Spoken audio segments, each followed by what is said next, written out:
Si vous êtes du style à courir contre la montre, vous avez probablement une idée assez faible du temps que prend réellement une tâche. Ce que vous planifiez n'est pas ce qui se passe dans la réalité.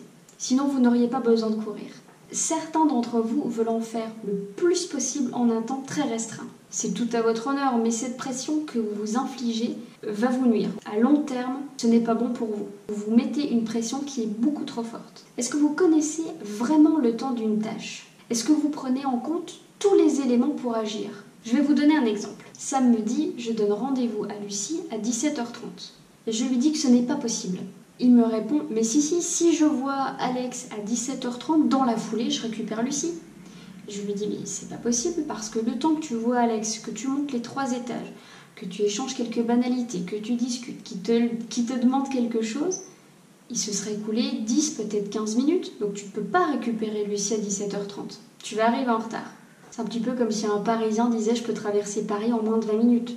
Ce n'est pas réalisable, ce n'est pas possible. Même avec toute la bonne volonté du monde, ce n'est pas possible.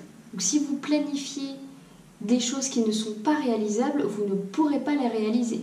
Vous devez donc déterminer le temps réel d'une tâche pour pouvoir la planifier correctement et anticiper. Prenez en compte les interruptions éventuelles, les imprévus et définissez le temps de réalisation de cette tâche. Et l'astuce est d'ajouter 50% du temps pour la réaliser. Si elle dure moins de 4 heures, vous ajoutez 50% du temps. Si vous planifiez une demi-heure, eh bien planifiez 45 minutes.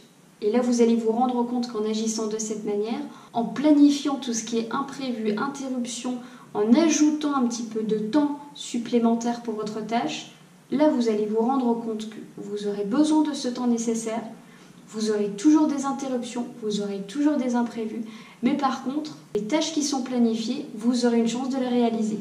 Et vous vous rendrez compte que Paris ne peut pas se traverser en 20 minutes.